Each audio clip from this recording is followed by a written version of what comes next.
Welcome to the Biostasis Technologies podcast.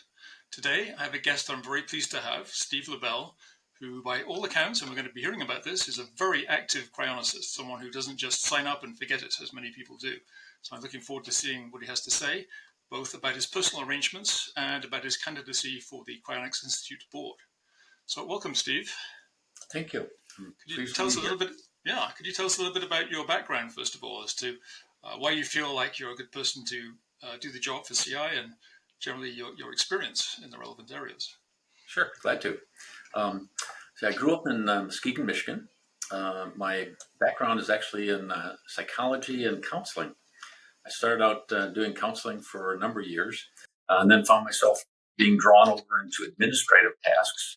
I ended up running a psychiatric clinic for a time, and then a department head at one of the large hospitals in the area, and eventually became president of a substance abuse and mental health hospital that was a small one at the time, but grew to be the largest one in Michigan. We ended up with 17 locations around Michigan and operations in 3 other states. We contracted with 14 different hospitals to provide services for them in addition. And then eventually I retired, but at the tender age of 49, it didn't really take. So I ended up starting an internet company and ran that for about 10 years until I retired again, and this time moved back to Muskegon, where it was just in time for the 2007 stock market crash. So the stock market at the time interested me greatly, and I ended up getting into it, doing a lot of trading. And I actually wrote computer programs to do the trading for me. And I did that for about 5 or 6 years, eventually realizing that the slower I traded, the more money I made, and eventually found the best investments for me. And unfortunately, that led me to being bored again. So I ended up looking around for new ideas. And this time my wife had a new rule. She said that I know I can't stop you from starting a business, but this time I've got a new rule, and that is that you can't hire anybody. So that kind of ruled out a lot of ideas. Yeah. So I ended up deciding to write a book. And I wrote a fantasy novel about a young god who built universes for a living. And the darn thing took off, and I hit bestseller status on it, and won 16 awards. And of course, when you do that, you end up writing more books. So I finished the series just last year, and have been shifting my time more and more over into the cryonics field. And that's kind of where I am today. Okay, well, maybe that writing about the young god creating universes could be good practice for the distant future when we can make cosmological changes of our own. We'll see. Oh, very good. So before we get into organizational questions, a little bit about, first of all, what are your cryonics-related personal priorities? I know you've been writing about things like reducing time for declaration, accelerating CPR, alert of clinical death, that kind of thing. So what are your personal priorities and concerns in that area? As I began looking at the different issues and really started getting a closer look at it, I started realizing there's a lot of unresolved issues revolving around ischemia.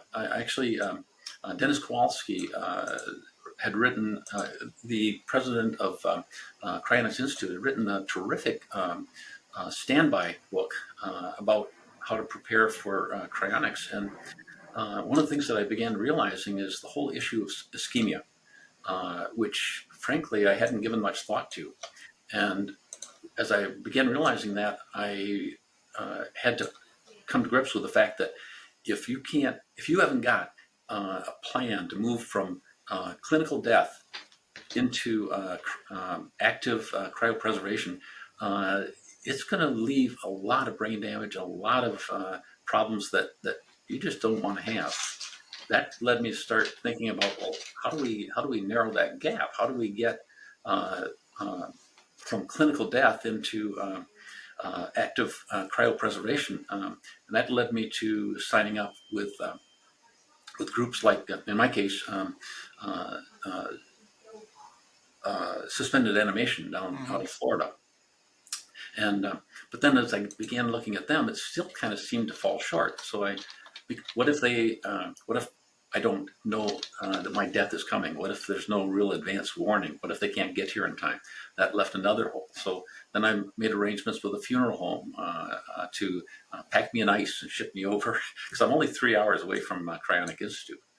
And then, of course, that problem becomes one of, gosh, when can you actually touch the body and move it? Because if you call 911, the EMTs are going to come out there, and the first default setting is going to be they're going to do CPR and other things like that to try and revive you, but you don't want that, probably. And you can't really do much until the declaration of death and all these kinds of things. So I started looking into that, and I realized, gosh, there's ways to close that timeline. There's ways to do things after clinical death, but before legal death. And you don't really have to call 911 under certain circumstances. So as I began researching that, I started writing some articles about it. And because I mostly found out that other people didn't know some of these things. And that's what led me to writing the articles and kind of my current focus. Now, one of the biggest concerns for me is getting the medical examiner involved, or the coroner. That can be a real problem, because they can just take their time coming for wherever they're coming. They can take an hour to actually do the examination, and all that time you're sitting there not able to touch the patient. And that's just awful. Yep. In fact, one of the things I found in all the states, each state has their own laws on it, unfortunately, although many of them are standardized. My research suggested that about 2/3 of the states will allow hospice. If you are in hospice, then you're under a physician's care, and a hospice nurse, when properly delegated authority, can do the legal declaration of death. As long as you're not in a hospital. If you die at home or in the hospice, those kinds of things apply, which means that that person can immediately declare legal death, and everything can start rolling very fast then. But I also then began doing some more research, found that in Michigan, for example, you can actually begin, you don't have to wait for legal death in order to begin CPR and oxygenation. And the reason for that is that they're sort of medical procedures. You can leave orders for that in your power of attorney for healthcare, and also in your living will, including something as expansive as saying this can be done by a layperson with my complete authority and without liability. Kind of the Good Samaritan laws, taking advantage of that, which means that upon immediate clinical death, you can begin all these processes except for cooling. Cooling is the one that appears to be one that you want to wait until legal death is declared. Right, because that could cause clinical death in their view, whereas CPR shouldn't cause it unless you do it really badly, I suppose. And so it's been an interesting process. And the next thing I'm kind of working on right now is try and figure out how do you get a heart cessation alert going, because if you die in bed and it's 4 hours before anybody wakes up and finds out, then that doesn't do you much good with all the preparations that you do. So that's kind of my next focus. That's a really important one. I'm sure you're aware that people have been working on this for a number of years, and the technology just wasn't really around. Back at, was it 2012, maybe 2012 or 15, our core conference, Martin Rothblatt, who you probably know as quite a very successful entrepreneur, set out a mini business plan for doing this, but nobody really followed up on it. And other people have been looking into devices like the Apple Watch or the Samsung to customize those to give alerts. And of course, there's a lot of issues with that. How do you know you're actually wearing the device rather than it sitting on the table? Problem of false positives, which could be, just people stop paying attention if you get dozens of those. So what have you found out so far? Does it look like there might actually be a workable device? The only thing I've discovered so far is there is a Google Watch that has claimed FDA approval that will accomplish the cessation of death, or cessation of heartbeat, more specifically, alert. I haven't examined it because I'm kind of an Apple guy, but there are. I did speak with some people that are developing competing products.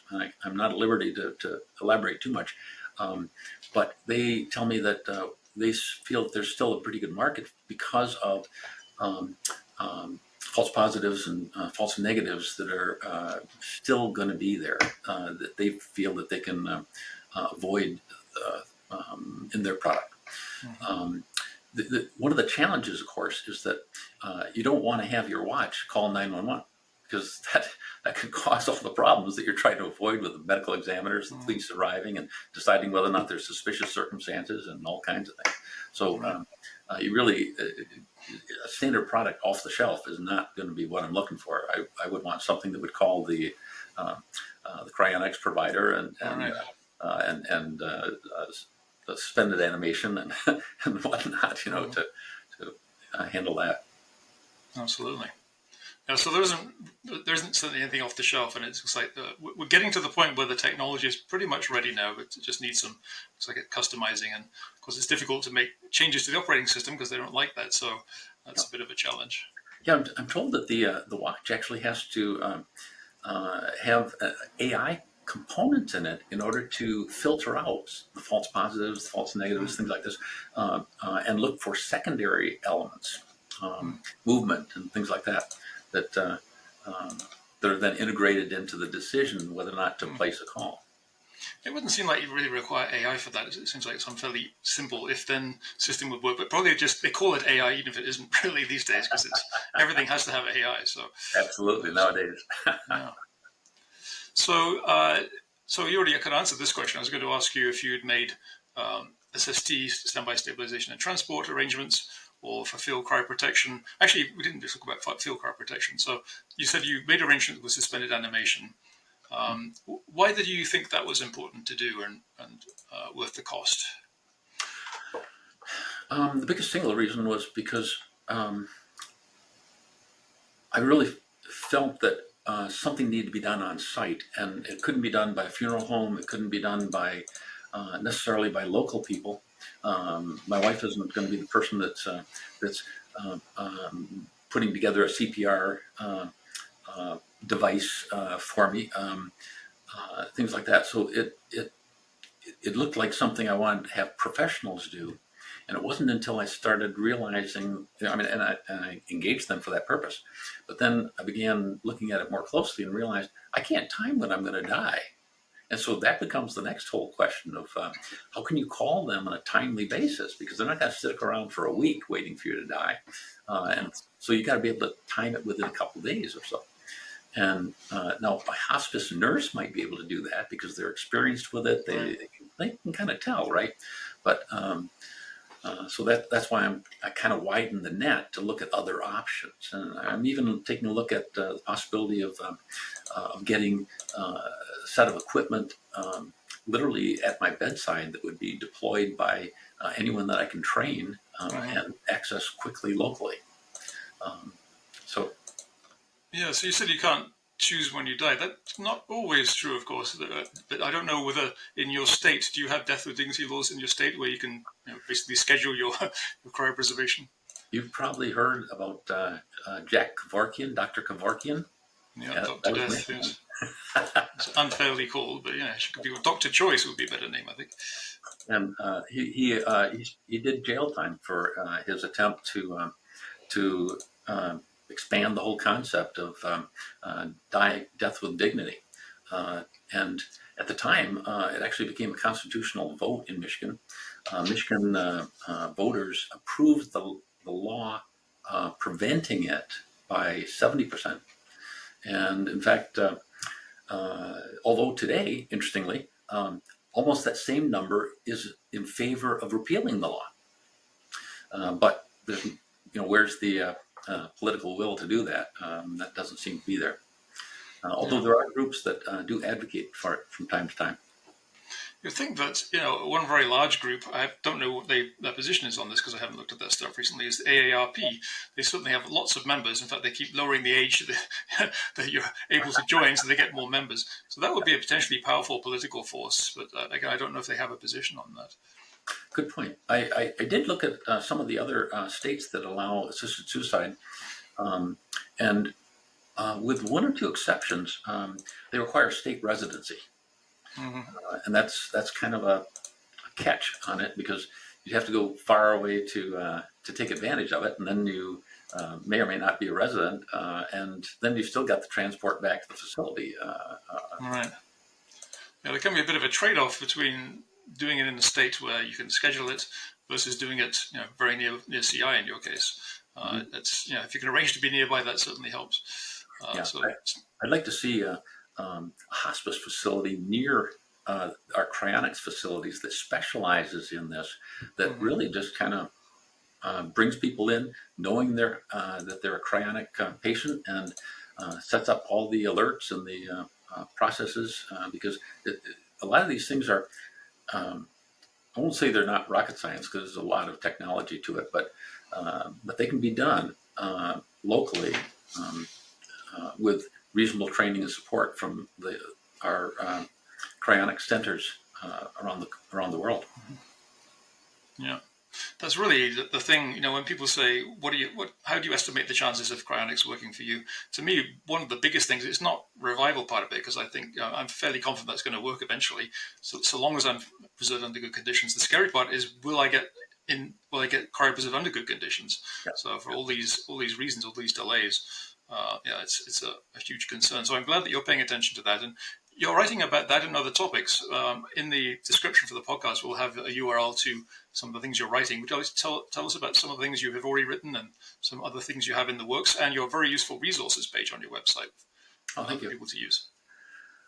Basically, the first article that I wrote was about hospice because hospice actually can be a terrific partner in facilitating the successful cryopreservation. And the way I would do that is, first of all, there's usually, depending on your community, a number of hospice providers, and they can be talked with in advance about their willingness to support your cryopreservation plans. The large ones, I had the opportunity to meet with a friend of mine who actually used to work for me, but ended up being the executive director for one of the largest hospice organizations in the country. Happens to be in Michigan, but he was telling me about some of the things that they can do. For example, they have 24/7 phone call answering service that is staffed by nurses and physicians with all of your medical records right there at their fingertips. So they can take a phone call from a spouse and immediately know what to do. They can immediately pull up the cryonics protocols that you've given them, that they know who to call, all this kind of stuff. Because when you're home and your spouse may or may not be focused on the kinds of things that need to be done right there, that's one phone call and they take care of it all. So that was kind of intriguing to me. Then I found out that the hospice nurse could actually declare legal death. I thought, well, that's very interesting because now you don't have to wait until all this is done. That's very important, yeah, because I think of cases where we thought we had full-time nursing coverage, and in fact it took an hour for them to come when we needed them. This is right between shifts, I guess. That's disastrous. Exactly. And then the other part of this is that because of the I lost my thought. Talk about hospices being able to handle things with one call. But anyway, the hospice became a really good resource for transitioning this entire process. And when I found out that the nurses could declare legal death, I also found out, this is what I was remembering, if you die in hospice under a doctor's care, then you don't have to call 911. Which means that you don't have an EMT out there, which means there's no one who's going to call the police, which means there's no one who's going to call the medical examiner. Very interesting. Because now you can literally go from a declaration of death at home directly to cryonics. Very powerful. And then as I began examining this whole question, a second article I wrote is around this question of how quickly can you actually begin the CPR and oxygenation and cooling. And I found out that, interestingly, you can actually begin it right after clinical death. You don't have to wait for legal death to be declared. So someone at your bedside can begin it right then, with the exception of cooling. Cooling is still kind of an iffy, because it could in theory contaminate time of death and a variety of other things that might be forensic in nature. Mm-hmm. So that's an area people seem to recommend staying away from a bit. But as soon as legal death is declared, then yeah, cool it. But one of the things you want to do in order to support yourself and defend yourself and your providers is to make sure that you've got all the paperwork in place. And that's what you were referring to earlier. I put together some sample documents on my website, actually, that people can access, download. There's no charge or anything for them. I'm just trying to get the word out for ways in which you can modify your power of attorney for healthcare to incorporate cryonics specific authorizations for the people around you to begin the process as soon as possible. A living will, same thing. And again, just take advantage of it. So I wrote a second article on that. And then I found another thing that was kind of interesting. The DNRs, there's a number of people that are using DNRs, which actually could be a very bad thing for cryonics. There's a DNR that you could modify where you say, okay, but here's the exceptions. After I'm dead, it's okay to do CPR. But the problem is DNR to a CPR or to an emergency medical person means stop, don't do anything. Now you've got to convince them that, well, yeah, but there's exceptions in here because this is really for this, and so it starts creating problems that are really. Why have problems in the minutes that you need to moving forward? So I found another thing that was even better if you can get it, and it's called in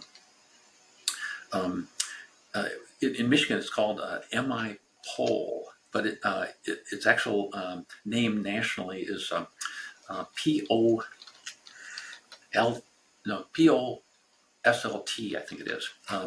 But it's a physician order that can be written by your physician. You can keep it on file anywhere, at a hospice, at a hospital, by your bedside. It basically has a physician order like this is it's non-negotiable.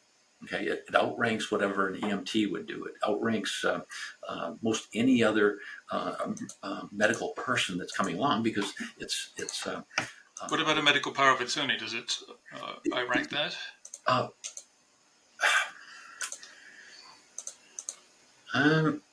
This is pretty powerful, and the reason is because it's signed by your personal physician, and it's current.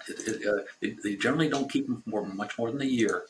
And so if you were to show up in a hospital with one of these, they're going to pretty much do whatever it says. Just because this is what your physician says, and most people will defer to your physician. And it has pretty legal standing around the country. In fact, the POLST.org is a site you can go to and find out exactly what it looks like in your own state.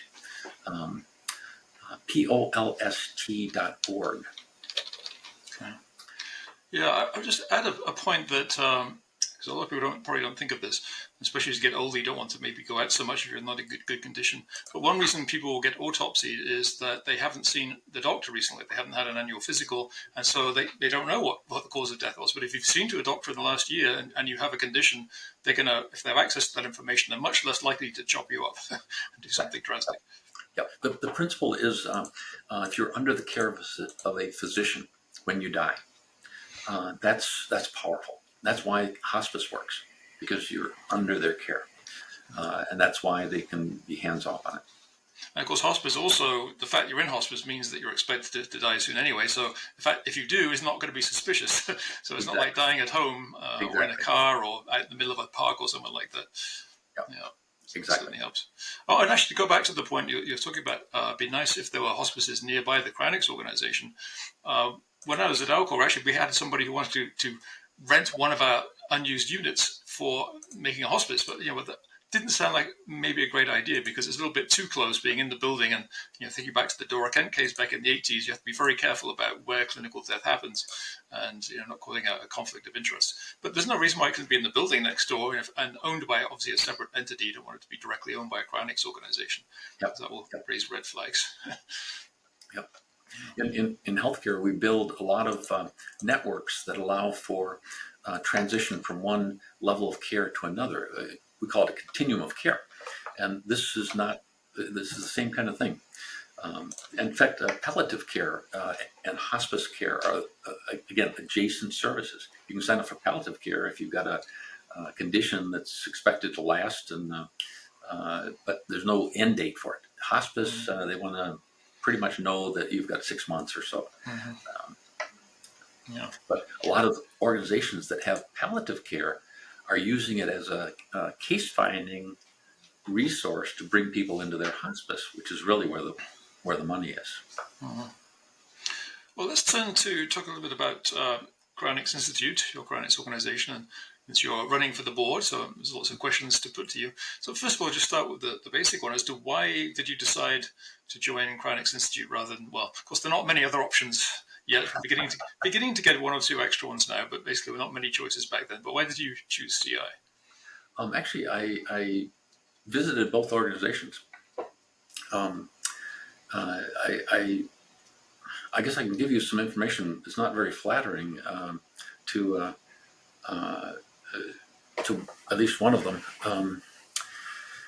I visited Alcor first, and I liked what I saw. I liked the people I met, and where we bogged down was on the question of how do we pay for it. And frankly, I have resources to pay for it. That's not really the issue. But I didn't want to dig out money now to do it, because frankly, at the time and even now, I'm not ready to turn over money for it. So I suggested, well, let's name you as a beneficiary for. In my case, I suggested out of my IRA, which would more than cover it, and it's kind of an interesting thing, because my IRA can actually donate money to a nonprofit that would be tax-free, which is kind of cool. But then that was not an acceptable model to them. They simply refused to consider it. So I said, well, tell me about... Well, before you go on, Steve, let me ask you, is the reason for that it had to go through probate? Or could it go directly? Because that's obviously an issue. There's no probate involved in beneficiary designation under an IRA. I think they just didn't understand it, and no one took the time to research it. They just said no. And I said, well, okay, tell me what it would cost to prepay. And it took them about, 2 weeks to come back. And at the time, they wanted, I think, $220,000 for the package. And they told me that if I prepay and pay right now, they would charge me $386,075. I said, what? Don't you understand the concept of prepay? And they said, no, we had actuarials work this out, and this is what we're going with. I said, would you go back and talk to somebody? Because I don't think we're communicating right here. And they came back a day or two later and said, no, this is the number. So I said, that's very strange. That's a fairly recent change, because when I was president, we did not have that at all. I think that was something that came in with a later administration. It doesn't make a lot of sense to me, because if you prepay, you should invest that money and get a return on it. So you don't need to have 300-something thousand. Exactly. And in my case, I'm doing very well with my investments. I couldn't. It just didn't make sense. And so when I went to the Cryonics Institute, I also liked the people. I liked what they had. I liked the fact that they had absolutely no problem with the idea of a beneficiary designation. It was no problem to them. And The proximity was a big plus because I'm literally 3 miles, less than 3 hours away from them, drive time. And frankly, they are very competitive in terms of the total number of suspensions that they've done. In fact, more actually than anyone else. So I really had no difficulty saying, okay, this is the company I want to go with. Mm-hmm. Okay. Yeah, I'm so sorry you had that trouble. That's very bizarre, and it's not. If I was in charge back then, I would not have been happy about that. I tried to expand the range of payment methods. Actually, I tried to bring back lifetime membership, for instance. I also introduced the alternative assets program because there are some people who are older don't have much income, but they have assets. And of course, there is risk if someone has an extra house or something. There's a risk involved because you're not sure what it's worth. But I said, okay, let's apply a huge 50% discount from deep uncertainty. At least people could use that. But that's been very little used. But in general, I found the board was extremely cautious about using any of these methods. So it looks like they lost their customer there. I went to a bank one time where I was looking for home financing, and at the time I had the money to pay cash for it if I wanted, and the bank told me that they wanted me to put my money into their accounts where only they would have control over it, and it would be virtually all of my money, and that I would. I said, why would you want to do that? That's like you want collateral for all of me for a loan. It's like, and so it didn't make sense. It was like somehow they missed the scope of practicality. Now this was at a time when the liar's loans for mortgages were behind them, and so no one could get a loan. And by then I was running my own business. I didn't have any W-2 income, and so the bank, I fell through the cracks on the whole thing, which created problems. So, having chosen CI, committed yourself now so much that you're running for the CI board, it's always good to see fresh blood, especially vigorous people like you coming in. So, you obviously have thought about what you want to do if you become a director. What are your priorities? So, could you maybe mention 2 or 3 of your top priorities? Sure. I have a lot of respect for CI, so I'm not really going there with an idea I need to fix things. But I think that I can bring some things to the table that will make the organization stronger. One thing that I'd like to see is I'd like to see them develop a trust system. Right now they have a model trust that they recommend to anyone that wants them to oversee it. And I think that there's models that I like better. I've met with a couple of people online, actually. Now you're talking about a patient care funding trust, right? Paying for your cryopreservation, not like a wealth preservation trust for the future, because that's quite a different structure. Actually, I'm talking about both. In the first case, I'm talking about a personal revival trust. Okay. And then, which I think, here's one of the things I was looking at. I was thinking that if I pass away and I'm revived 100 or 200 years later, I'm going to start out with nothing. And I thought, well, I've been working pretty hard to build up something, and I'd like to be able to take a little bit of that with me. And I thought, well, how do you actually do that? Well, a trust is one way, but many states had limitations on the amount of years that a trust could exist. Found that a number of states have eliminated that time limit and allowed multi-generational time periods. And those who haven't eliminated have stretched it out to often like 300, 500 years. Yeah, 1,000 years. Yeah. And so the question then is, okay, if you've got a trust, who's going to be a trustee?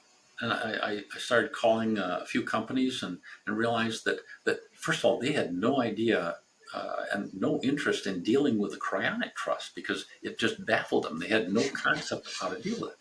So that kind of led me to doing a little more research. I found a several attorneys that were doing this kind of trust, and spoke with them, and seemed to solve most of the problems. The problem again, though, is who actually is going to be around for 200 years? You can't just turn around to a bank. How many times has your bank changed names in the last 10 years? I mean, mine has done it about 5 times. And so, in fact, I even stumbled across some of your research, Max, on organizations that survive over the course of decades or centuries. And I think you came up with family-owned businesses in Japan as being the outstanding example of that. And some European financial family of the trusts too. Yeah. And so I finally realized that the only thing I can really tie this to is the institution that has my body. Okay, they're the ones. If they're not around, then the trust is irrelevant, and why not tack them together? So that's really one of my goals, is to get the Cryonics Institute to develop an arm where they oversee the trust. Mm-hmm. Now, a personal trust is good, but frankly, I think that there's a lot of people that can benefit from a multi-person trust.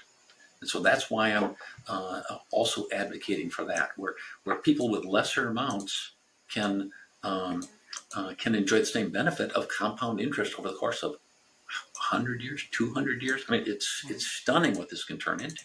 Yeah. Now, I ran into an interesting problem, though. Most of the trustees out there actually are conservative by nature. They're afraid of getting sued if they put things into speculative areas and so on, which frankly is problematic, because if you look at, in fact, one of the attorneys that does this was saying that he doesn't touch anything less than $500,000. Well, right. That's outrageous. But the reason that they're doing this is because the trustee takes their percent. The different groups take their percent.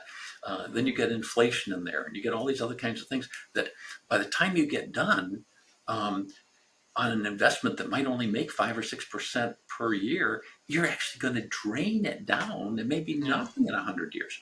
So the investment policy is critical. You can't think conservative because there's no reason to think conservative. You have to think like Warren Buffett, who says, put your money in the stock market and let it ride. Because the stock market does 10 to 12% per year going back decades. And it isn't like we have a horizon where we need that money in 5 more years. We don't. We absolutely don't. Put it where... Not facing retirement while we're cryopreserved, Exactly. So that's key. And that's one of the things that has to be present in a trustee that agrees to manage properly with cryonic horizon in mind. I was one of those people that you talked to, Mark House, who devised the MyFit, the Multiple Investor Future Income Trust. The idea of which was, of course, usually you need this $500,000, but if you can buy a share of a trust shared among other people, you don't have to have that kind of money. Yes, excellent. Yeah. In fact, his concept was, I think it's excellent, and I hope that everyone uses that same model. Although I've since looked more closely into it. I think I've got ways to improve the model. And Mark, one of the reasons that Mark set the limits that he did and the model that he did is because of the prospect of ending up with nothing if you don't start with enough, a large amount. Okay, and I think that we can improve the model by changing that rule. Okay. I'd like to hear more about that because I haven't actually set mine up yet. That's something that's I keep thinking I haven't done this yet. I have to get around to that. So if I can improve on that, I'd certainly like to know. So there's another article topic, right? We can dig into that. Actually, I also need to have Mark on the podcast too to explain this because it's the idea of trust protectors and the whole issue that you're talking about. How do you do this over generations? That's certainly a big challenge. Actually, there's 2 people that are also really doing some good stuff in this area. Rui Hoffman is helping people to put together insurance policies that pay for their cryonics. And there's a lady that he wrote a book with called Peggy Hoyt, who's an attorney down in Florida, that's actually helping me with my cryonics model. Okay. We actually had Peggy on an earlier podcast, so people can Okay, go back and excellent. take a look. Yeah, it's very I practical. will. Yeah. So talking about trust, because there are really at least three different kinds of trusts, right? There's a funding trust which some people use, and I'm surprised that wasn't suggested to you at Alcor actually, where you can put it into a trust. It doesn't go through probate and so on. There's the personal revival trust or future income trust that we've just been talking about, and then one that I think is actually an important topic for CI and for your candidacy. There's a patient care trust. Alcor has one, had it for quite a while, and now Tomorrow Biostasis now has one too. Abra believe that are very new, and the idea of that, of course, is that when you get paid the money for cryopreservation, whatever is left over goes into that fund and is maintained to take care of patients for the long term. And in my understanding, Cryonics Institute doesn't have that yet and doesn't seem to be interested in creating one. It is a lot of work. They have the money, I guess, accounted for separately, but not actually put in a separate body. Is that something you think CI should look into? Is that something you're interested in trying to set up at some point? Yeah, actually it is. I've talked with some of the CI board leadership on that, and I think they understand the logic behind it, but maybe not the urgency. There's a little bit of a different motivation maybe that's going on. I know if I gave $250,000 to pay for my cryonic suspension and all the related, my family might be sitting there saying, gosh, I'm not sure Dad made a good decision there. And it makes the institution vulnerable to challenges by would-be beneficiaries and things like that. That I think is a risk the larger the number gets. With a $28,000 number, the risk just isn't quite as great. I mean, I think it's smart to create a separate reserve to insulate that. It's like buying whole life insurance and setting it up so that it's right there for you down the road, no matter what. So I think it's a great idea. I think it needs to be done, but it's not top on my priority list because of the lower. It's just a lower target. It's just not quite as big a target for. Something you can put off indefinitely, but it's something you don't want to put off too long. And actually, I think it will cost. I think some people choose not to join an organization if it doesn't have one because they feel like those long-term funds may not be secure. So it's in that sense it does have very current relevance as well. But yeah, I understand it's not the most urgent thing necessarily. One of the nice things about the idea of a trust, a personal trust or a multi-person trust, is that you can actually provide for that for yourself. And those numbers can get considerable over time. So it would be like a double insurance, that of the institution, which is doing that anyway, but also to make sure that there's enough left over for whatever kinds of personal needs you might have when you come out at the other end. And maybe for revival costs too. We don't know if the organization will cover all of those for sure. Exactly. Or maybe we'll come back 20 years earlier if you had that, rather than having to wait till the price drops. That's right. Yeah. Now, the way I don't know all the details of the way Tomorrow Biostasis have it set up, but at Alcor, the idea is you can't draw more than about 2% per year from that fund to pay for upkeep, liquid nitrogen, all the other stuff, with a slight adjustment depending on how stocks have been doing. And it's invested sort of a mixture of very conservative and more aggressive. So you don't get too much downside when the market really drops because you do have to pay the bills every month for liquid nitrogen and so on, but also to go the upside. And as you note, even a few percent is a lot over a long period of time. If people who don't understand compound interest don't quite get that. So 3% return after inflation, you can end up with about 16 times as much money as you started with in real terms, which is pretty amazing. Yeah. Actually, I ran some numbers. If you were to take 100,000, let the market generate what it does, remove 3% inflation factor, pay about 2% to a trustee and other incidental expenses, and maybe another percent for some tax-related gains, you'd have $1 billion at the end of 200 years. 200. That's in today's dollars, by the way. Yeah. It's stunning. It's stunning.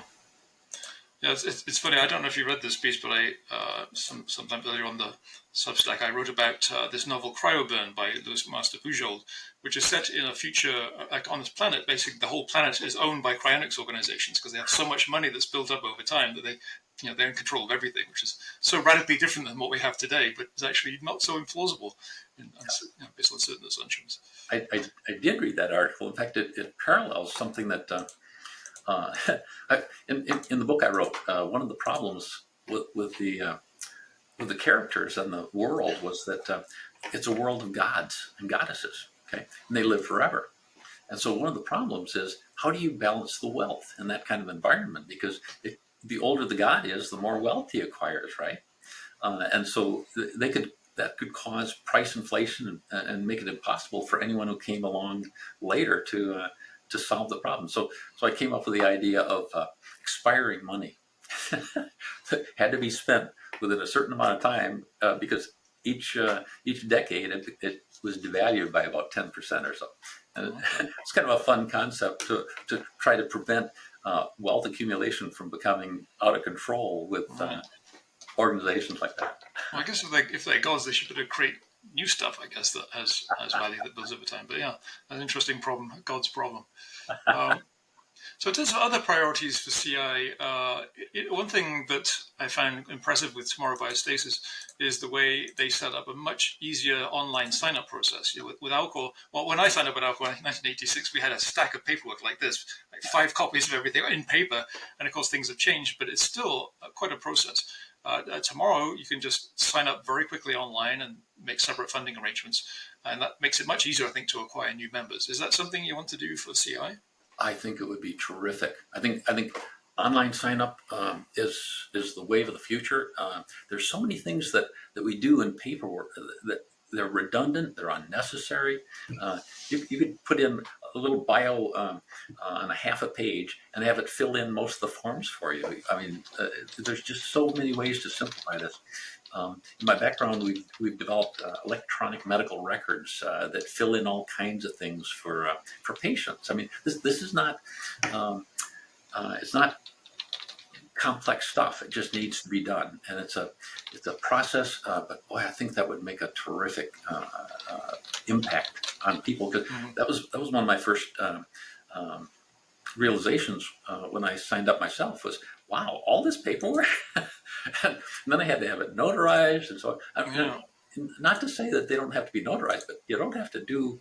I mean, it can be consolidated. It can be simplified in a lot of ways, I think. Yeah. I think when we looked at the online sign-up process, we were sort of moving in that direction while I was president. And one issue, there were 1 or 2 documents that did require a notary public. Most of them, you don't need to do that. But even with notaries now, because things are changing, there are now online notaries. And I don't know if I have to be in the same state or not, but it makes it easier. You don't have to go out, because a lot of people just don't want to go out and talk to someone about this. They feel uncomfortable about it. So an online notary, that might actually solve the final part of that.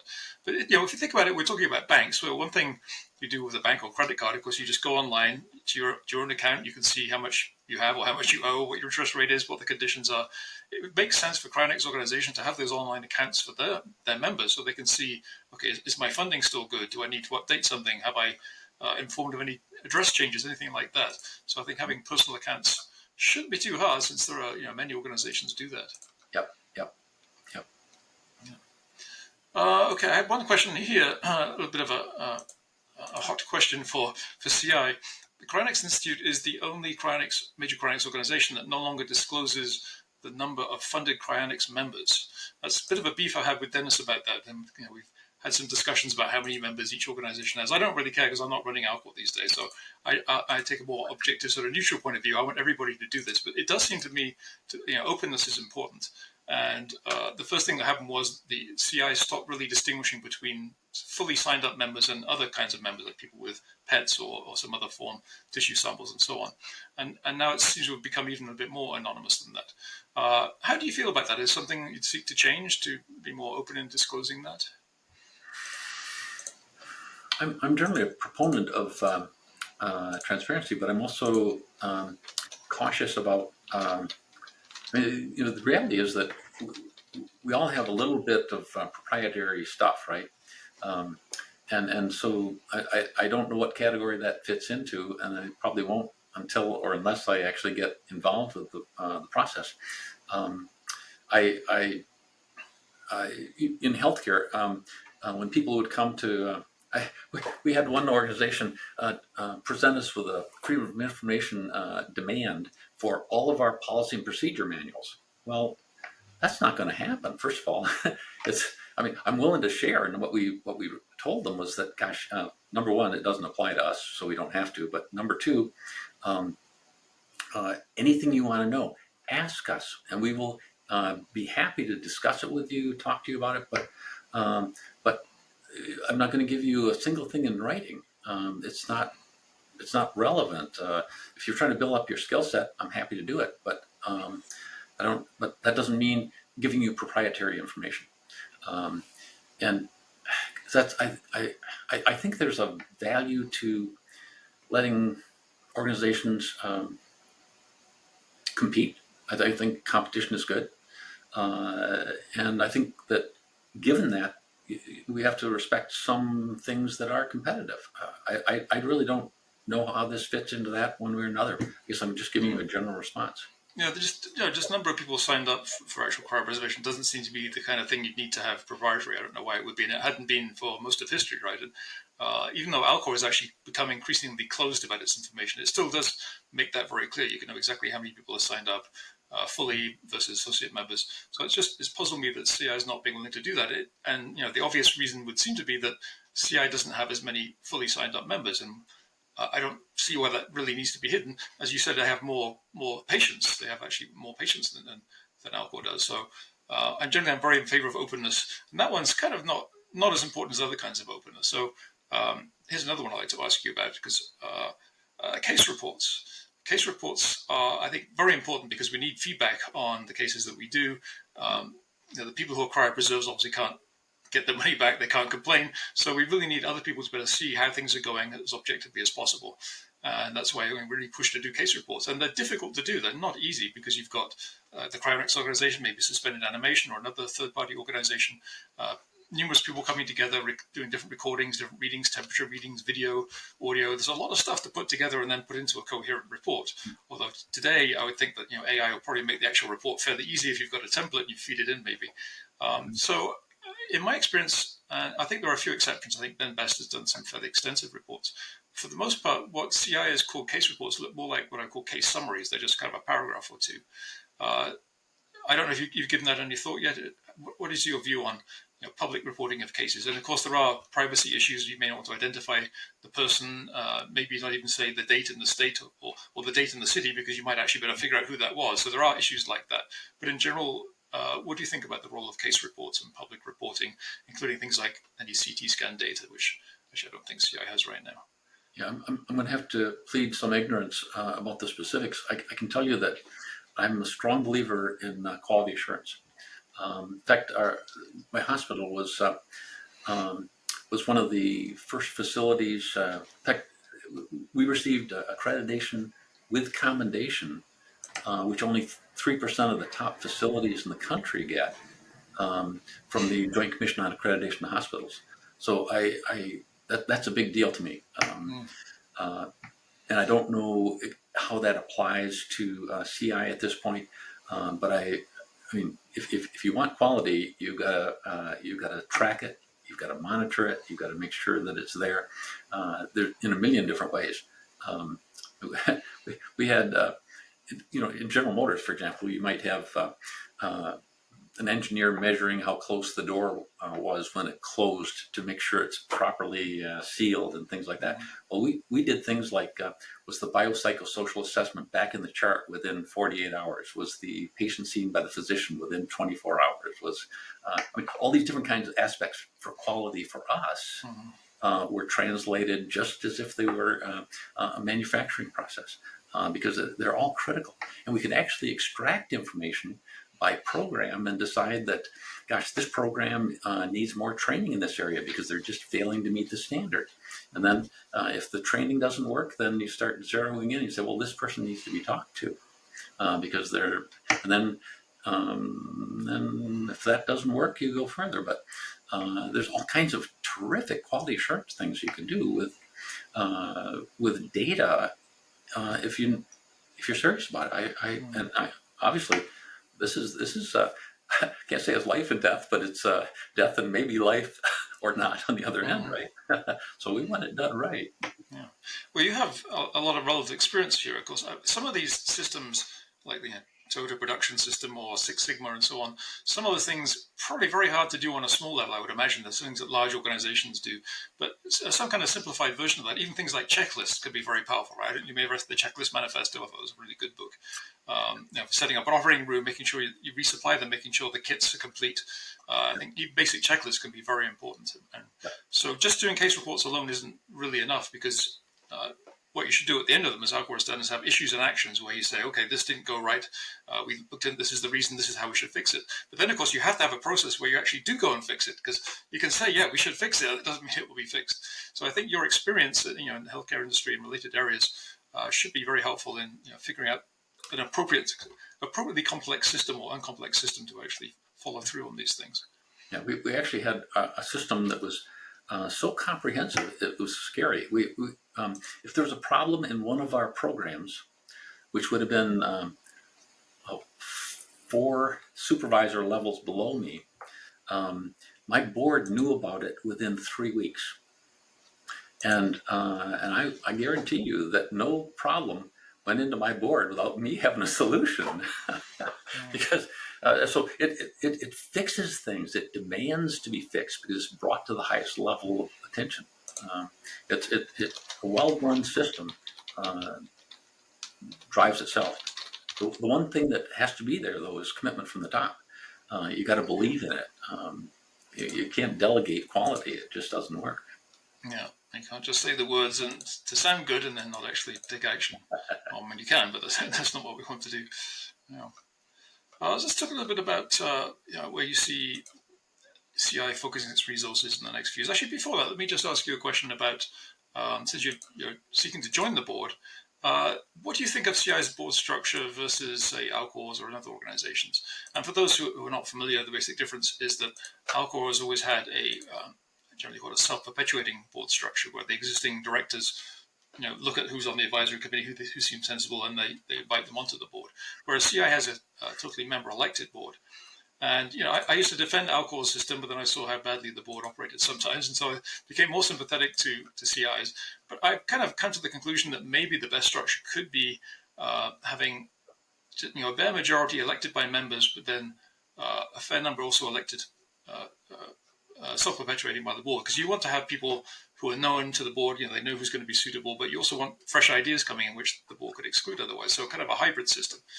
What do you think of the current structure at CI, and do you think that's ideal? That's a wonderful question. My background, my experience has been with self-perpetuating boards, and I inherited a dysfunctional board when I started in the hospital, and I was blessed with an opportunity to change that. And it used to be that we'd sit around at a board meeting during that first year, and someone would say, "Gosh, so-and-so hasn't been showing up to meetings, so I guess we would need to replace them." And anybody here have some suggestions? And then they'd talk about a couple of suggestions, and then they'd vote on somebody, and then they'd assign someone to go out and talk to them and see if they'd accept the election that they were just elected to. And it's like, I said, this has to change. This has to change. So we set up a nominating committee. We went out, we interviewed the most effective people that we could find. And we told all of them, we said, please don't be offended if you don't get on, because we're interviewing the best people we can find, and we think that we'll probably get 1 out of 3 that will actually be elected. And it changed the board. Over time, we found awesome people. Just to give you an example, in my situation, I had the corporate medical director for all of General Motors on my board. I had the vice president for all of salary division of Chevrolet on my board. In fact, I think only 2 people on the board weren't presidents or vice presidents of corporations. In fact, one of the ones that wasn't was actually a regional director for the UAW for the largest region of the UAW. So I mean, we just had terrific people. We never had trouble with a quorum. But part of that was because we chose those people. Coming into CI is a totally different experience for me. I have to. I'm up for election, and frankly, the folks that they've got out there, they're good. I mean, there's no slouches there. The credentials I've read about in the ballots are every single one of those people has reasons to be considered for serving on the board. The I'm kind of drawn to the like in the case of the elected process, no one's going to know enough about the candidates to really make super good decisions like a nominating committee can. So I'm drawn to your suggestion that a hybrid would be good, and yet at the same time, there's advantages to getting that new blood in, and advantages to at the same time in a model where you have membership election, you've pretty much got a powerful incumbency. So I think it's going to be difficult to displace any incumbents just because name recognition's there and they've got some credentials they can talk about at that point. It's a challenge. It's a challenge, really. It seems like the self-perpetuating board is actually by far the most common among non-profits. I don't know about in the for-profit world. And I guess another big difference is that, as I understand it, in for-profit corporations, you generally pay people to be a director because it takes time and effort. Whereas in non-profits, they generally don't get paid at all. And it can be a lot of work. So that's another limiting factor. You may find someone who's great, but they say, well, how much time is it going to involve? Oh, I don't know about that. Yeah. So we talked a little bit about some things you want to do, like trusts and online sign-up. Is there anything else that you see as priorities for you, or that you would encourage other people at CI to do over the next few years? Areas that could be improved or further strengthened? The one thing I'd like to see more attention to is concept of a turnkey cryonics experience, and an institutional effort along those lines, so that really we try and figure out how to close that gap. That gap is the enemy, and we got to figure out how to avoid ischemia and get people in fast. And there's lots of things we can do, but part of it is communication. Part of it is building the right support groups. Maybe putting together more resources to make that happen. We just need to give it more thought, I think, but I think there's a lot of things we can do in that area. Yeah. Now, one question I have to ask, given that Biostasis Technologies, we're very keen on standards and improving standards and feedback and that kind of thing. So currently, both Alcor and Tomorrow Biostasis do CT scans of the patients. Well, actually, I should say not quite true. Currently, Alcor has been struggling to get the CT scanner working for several years, which I think it's kind of odd that it still isn't working, but still before that they were doing CT scans on every patient, and Tomorrow Biostasis is doing that, and that's very valuable feedback in terms of showing how well you've perfused the patient, and of course, depending on how well you've done, you may learn something and how to improve on that. And there are other possible things like tissue samples from the brain, areas that are not damaging, can give you additional feedback. And it's understandable that CI maybe not want to do that because they're very low prices comparatively compared to the other two organizations, so it doesn't leave you a lot to do. So sort of a combo question, I suppose. Would you advocate CI doing CT scans? And if it was necessary to do that, would you suggest raising CI's prices, which astoundingly have not been raised in decades, which really means in real terms they've gone down, which is quite surprising. Mm-hmm. Yeah, to me, that's all part of a quality assurance equation, where you have to decide what's important, and then you focus on it, and you put money and resources into whatever is important. And I don't know where that fits in the scheme of things. I don't have enough expertise, frankly, to answer that question. My background is not it's not science, it's psychology, right? Mm-hmm. So it's something that I'd have to learn a lot about.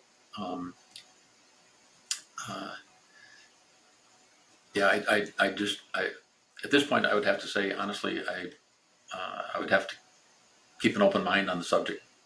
Right. Yeah, I think it's a very important form of feedback. This doesn't tell you everything. And I know one thing that Tomorrow Biostasis is currently doing is, I guess, sending out a form to all the members to get permission to take brain samples, which is something we talked about at Alcor, and the board was very resistant to, and I was in favor of doing that. But that does give a lot of information that a CT scan doesn't. Basically, a CT scan will tell you how well you've perfused the brain. It won't tell you anything about the microstructure.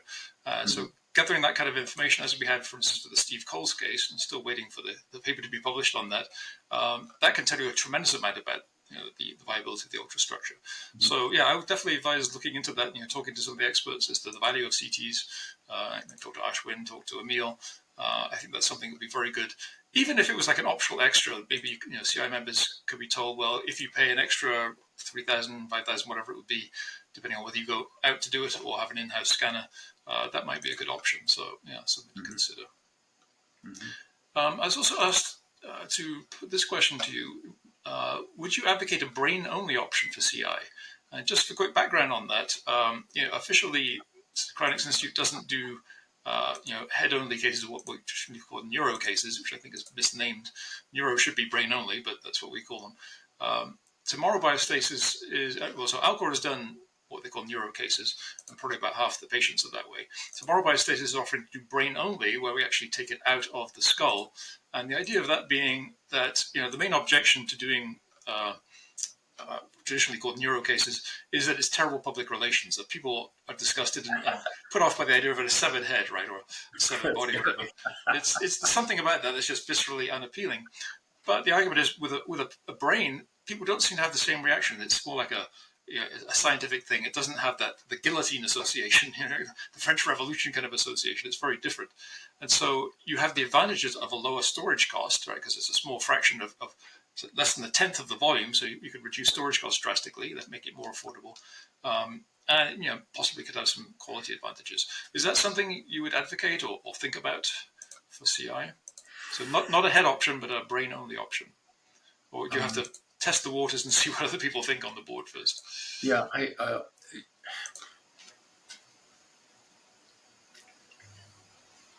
one of the things I'd like to do or see for CI, just to give you a larger context, is a strategic planning process. It's something that we did all the time and became really good at it.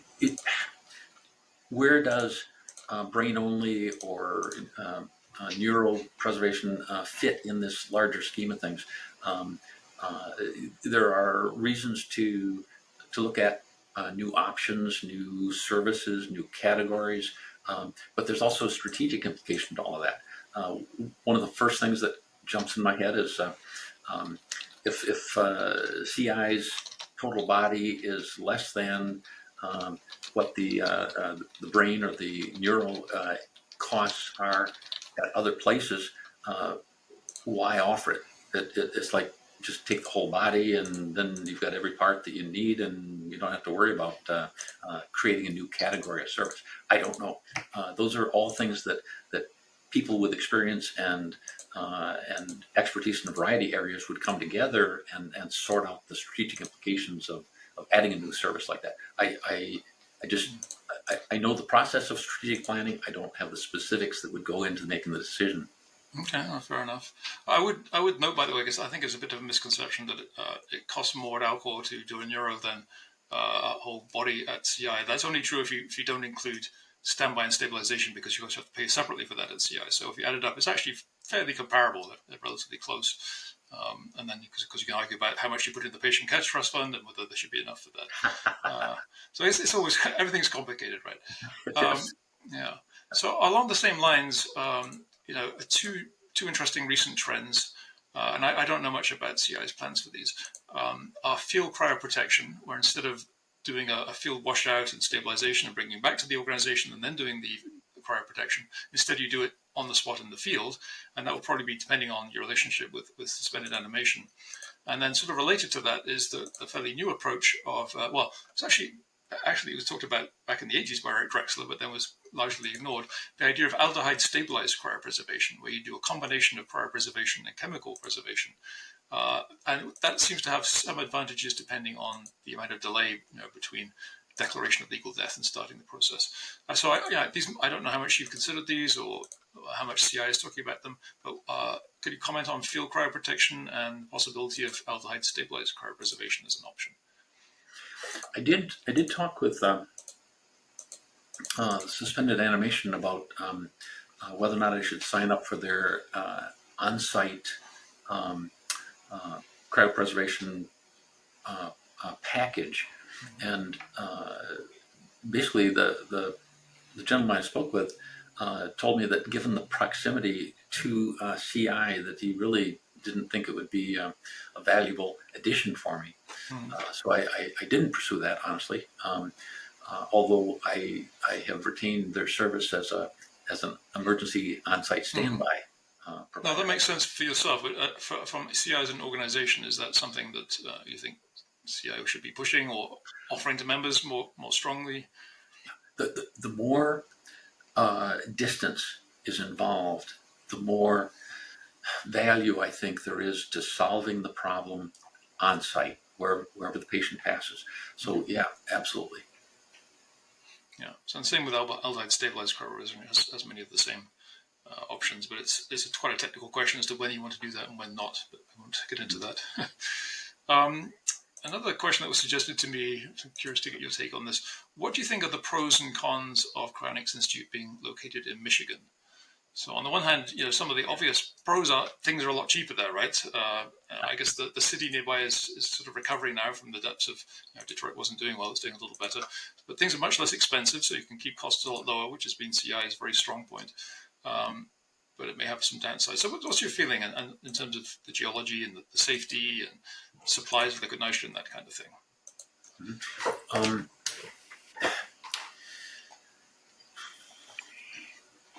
Would you move it if you could, or you think it's good where it is? Well, I don't see a reason to move it. Let me put it that way. CI is it's actually not located in Detroit. It's located in an adjacent county. Clinton Township. Yeah. And the Detroit airport is international airport. I think, gosh, there's got to be close to 1,000 flights a day coming and going from all over the world. You mentioned the cost of operating there. It's reasonable. Michigan's certainly reasonable. There's plus, I did graduate from Michigan State and University of Michigan, so those are loyalist. Reasons to. But I guess also that when I've looked at different models in my experience, if I needed a satellite operation, I didn't move the mothership. I moved outreach centers and things like that to be closer to the people we wanted to serve. And I guess another thought here is that within about a 5 or 6 hour drive, you've got around 16 million people. That's a lot of potential customers right there, without even having to worry about airplanes. I think the problem is not location as much as it is we need to get the word out. We need to change people's minds about cryonics and what it means, and get them to take advantage of our facilities. This is one of the biggest unsung stories of our time. I think it's a terrific opportunity, and people are failing to hear about it, failing to take it seriously. And well, let's talk about that. So switching away from CI and its location, it's a huge problem. Why is this such a very small minority sport, so to speak? I gave a talk at the Bill conference, which is kind of goes along with the TED conference. My talk, this was like 15 years ago, it was, I tried to make a virtue of the scarcity. I said, join the 0.00004%. So, you can be, there's the 1%, but you can be much more rare than that by joining up. So I try to make a virtue of it, but it is ludicrous. After half a century, we have so few people, just a few thousand people with arrangements. So, what is the problem and what can we do about that? I I wish I had a solution, frankly. Yeah. I, I've seen different things. I mean, um, so, sometimes it's religious. Okay. Sometimes it's they just don't think it's going to work. Other times uh, they they think it's a waste of money, waste of time. Uh, I had one person who threatened to unplug me. I said, "There's no plugs." Sorry. Yeah. But I think she's kind of come around. So, but I don't know. I've even talked to friends and family, and they're I they don't seem to be able to articulate the reasons why not very well. They just don't get excited about it. To me, Yeah. it's an exciting idea. I was a big science fiction reader when I was a kid, and I was thinking the other day, why is it that cryonics fascinates me? And I was thinking, am I just trying to avoid dying? And I thought that doesn't quite seem right. It's something more. And I realized I just love the idea of the future. I can't wait to see it. This is like a vehicle to it. Yeah. So do you think one of the problems we're having isn't really cryonic specific? It's our culture has become very gloomy and pessimistic. There's a lot of doomerism, whether it's AI doomerism or global warming doomerism. There's always something, right? We seem to be people have very false views, because I've written about this, and people like Hans Rosling have shown this in detail. That people have a very false view of the way the world's going. They think things are getting worse, and it's Yep. quite opposite to the truth. So, if you think the future is going to be lousy, of course you're not going to be very excited about being there. Whereas you and I see a very positive possibility. Yep. So it's a huge problem. We have to break through those falsehoods first of all. Yep. Yep. Yep. And that's a good take on it. I don't know how to change minds on that. In fact, I was thinking the other day. There's some uh,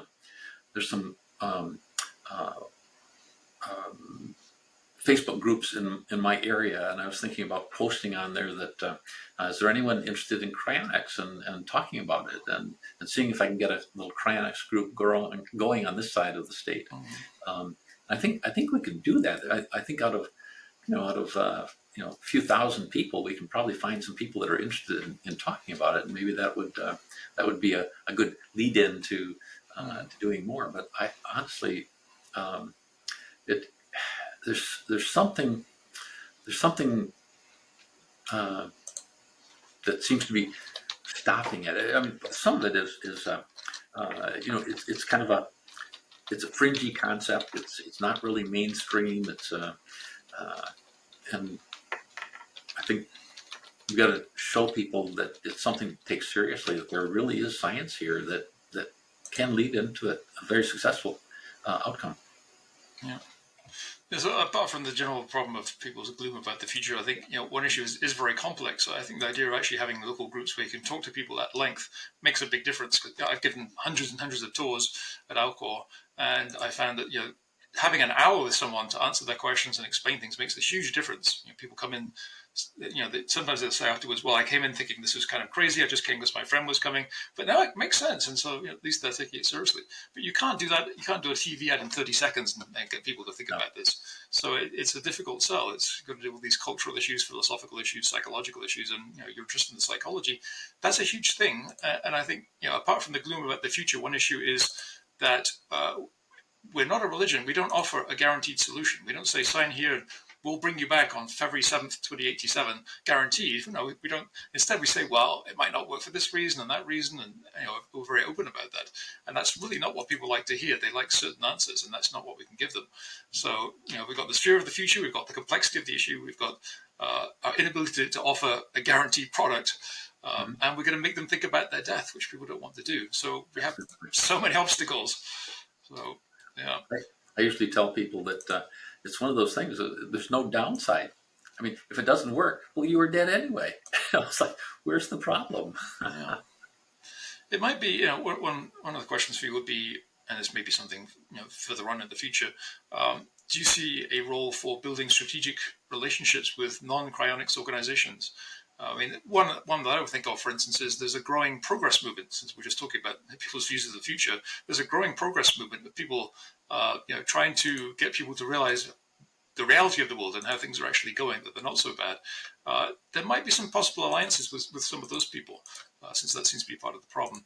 Maybe there are other groups too that I don't know who it might be, but maybe there's some strategic relationships once you've done everything onto inside CI. Maybe thinking about other groups to reach out to who might actually bring this idea some credibility and have them listen to us a little bit. Mm-hmm. I absolutely believe in reaching out, and I think there are allied groups that can become strategic partners with us. They just don't know it yet. For example, the groups that are looking at death with dignity in Michigan. Well, we're a natural ally because we want the same thing. Groups that hospice groups that are looking for more patients. We could partner with them and steer patients toward them. There's all kinds of natural groups, even research institutions. We could help raise dollars or endorse organizations that our members could donate to, who specialize in cryonic related research. I mean, there's all kinds of things that we could bring to the table. We just need to figure out who the people are that would be most responsive to that and where there's the most synergy. There's all kinds of ways to grow things. Yeah, we think like insurance companies, since we do with a lot of life insurance, maybe there's something there. Maybe, because we mentioned Mark House, he's actually had groups of students come in and, hear a very interesting talk about cryonics and financial planning. So financial planning, obviously, we have to do that a lot. So that might be an interesting group to be involved with. I don't know. Yep. You mentioned death with dignity. That one's a little tricky because, I think that's a very good connection too. But at Alco, I heard a lot of pushback that this is a very controversial thing. Cryonics is already controversial, so we don't want to combine that with another controversial thing. I don't really buy that. I think, we don't have to say you must do this or this is good. We just should be very clear this is an option and these are the advantages to it. Yeah. If you've got a group that already wants to do something you want to do, and you can lend them a little bit of support and give them an extra oomph to get over the finish line, just makes sense. Sense. Now, I have a tendency to worry about the PR side of it a little bit later, if the accomplishment is good. Because you don't really know how the PR side is going to work out. Things could be surprising. So a little closer to home, how have your friends and family responded to your cryonics arrangements? Actually, when did you make your arrangements initially? How long was it? About 4 years ago, something like that. I completed it all, and my brother was an immediate convert to it. He and I both went down and signed up as life members and threw our nickels in. Right. And then but I followed through with all the paperwork, and he has it. So it's and I think he's kind of lost interest somewhere along the line. Is he younger or older than you? 2 years younger. Oh, okay. Yeah, he still hasn't reached my level of maturity yet. Once he does, he'll see the light. Yeah. So, what about other family members? My wife she's not interested. She just I think she vacillates between not sure it'll work, and it's not a religious conviction that's blocking her. She just not motivated to do it. Is she opposed to it? Is she possibly going to cause you trouble when the time comes? No, not at all. No. Not at all. No, we engage in a lot of what we call parallel play. She does her thing, I do my thing, and we'll be celebrating our 55th anniversary. Congratulations! That's great. That's impressive. Yeah. Well, that's very important because obviously your spouse has a lot of say, especially if you don't have a medical power of attorney set up. They have the say, so that could be a lot of trouble if they're against it, which there are some famous cases like that. Even named it the hostile wife phenomenon, which is generally the wife. So good, I'm glad that's not the case. And so you have a brother as well who's at least supportive, if not following through himself. Do you talk about it to other people outside your family? I, I, I clubs or have. groups you go to? I have, although not as formally as I mentioned the Facebook group that I'm thinking about tapping into. In fact, I have a note to post with them tomorrow. And I've talked informally with a number of people. Some people listen with interest, um, and you can kind of tell when someone's interested in what you're talking about with the posture, the nonverbals, all that kind of stuff. Right. For the most part, I don't get uh, the the interest signals, but with some I do, and with those folks, when I raise the question again, there's a little more interest, but they're not quite ready there. Yeah. There's something that's missing still, and I guess I don't know what it is yet. You've got to find a hook for them, I guess. Find out what they like about the future, and maybe have some false assumptions. And don't you want to see your grandchildren, your great grandchildren? Don't you want to see this thing that you've done grow into the future? I think you need to get something like that to grab them.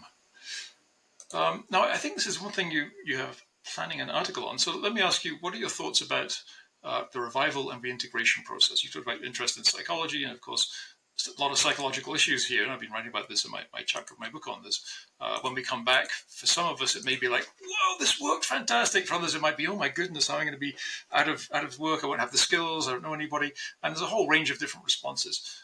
So that's the psychological side. And of course, there's the issue of how well will you actually be revived? Will you have 100% fidelity? Will you still want to live if you have 95 or 90% fidelity?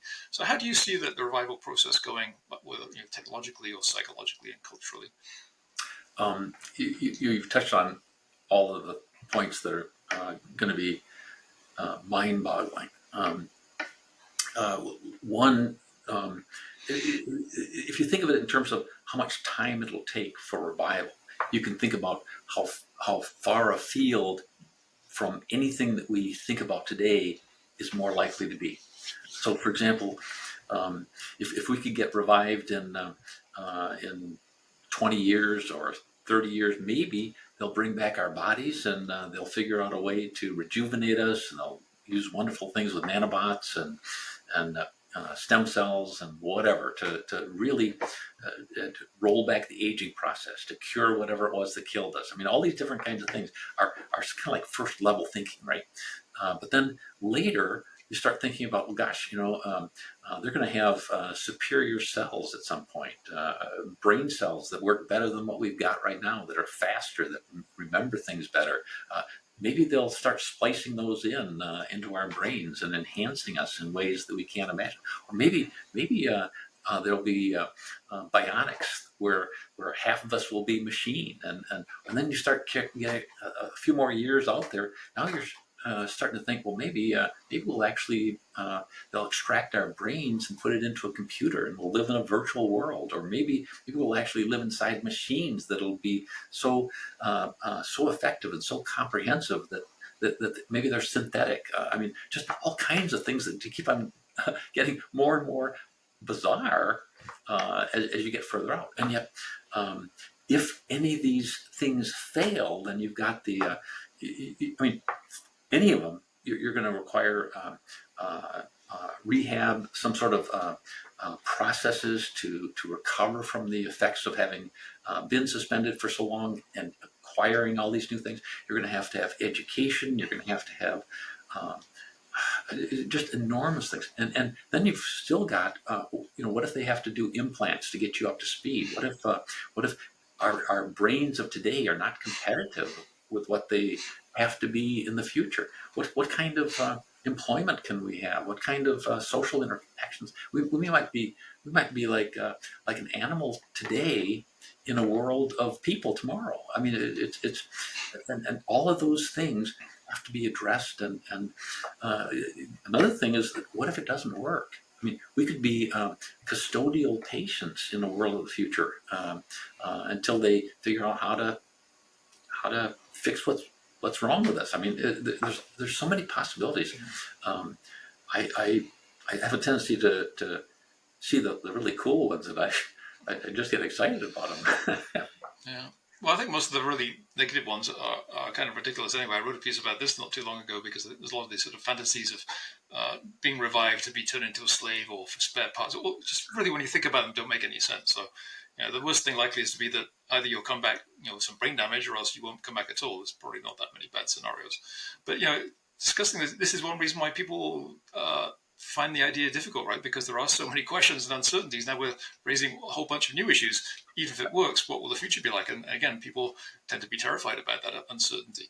So you want to scan my brain and upload me? Oh my goodness. Some of us like the idea, but yeah. So we're getting towards the end of our time here. One more question. This is not really a cryonics question, but I think it's another demonstration of your can-do nature. You get things done, and you're very organization-minded. So can you tell us a bit about the LeBel Foundation? Oh, yeah. My wife and I set up a foundation about 4 years ago now, maybe 5. That we originally, we've done charitable giving over the years, but in the last few years we decided to kind of up the ante, and we looked at community foundations, for example, which I think are a terrific choice in many cases, and we made a sizable donation to our local one, but when we began looking at it, I guess we're kind of like anyone else. We have certain pet things we want to support, and one of the ones for us is we really have a lot of feeling about animal welfare, animal shelters, animal rescues, things like that. We have other charities, of course, but that's one in particular that we feel pretty strongly about. And when we began looking at the money that we'd given to the community foundation, even though we're allowed to essentially, after we give the money to them, to designate where the money goes within reason, it's as soon as we stop participating, that money goes into the general fund. Well, we really didn't want that. We want that money to go forever into something that we care about, and we started looking at, well, what are the alternatives? And so we decided to create a private foundation. And there were a number of us that were interested in participating. My brother and my wife, myself, my daughter, her husband, and my best friend. Actually, we put together the foundation, and we began funding it. And we've been doing donations now for about 4 or 5 years, and it's getting to a point where we've been putting in more money than we give away, so it's building, and I'm hoping that with one more gift that's coming in next week, we'll hit about $250,000 in our corpus. So that'll allow us to donate about $50,000 a year. We did 42,000 last year, so it's a gradual process, and when I pass, I'm sure we'll leave a goodly amount of dollars to the foundation to continue on. Yeah. Well, you'll be one of the animals in need of rescue, so make sure you're putting enough into your future income trust as well. Well, Steve, thank you for coming on the podcast. I really enjoyed talking with you. I'm sure we'll have many more conversations in the future. And good luck on your bid for the CI board. Thank you. Thank you very much for having me on. I enjoyed the conversation too, Max. Yeah. Have a great day. And viewers, please take a look at the description. You'll find links to Steve's essays and works. Thank you.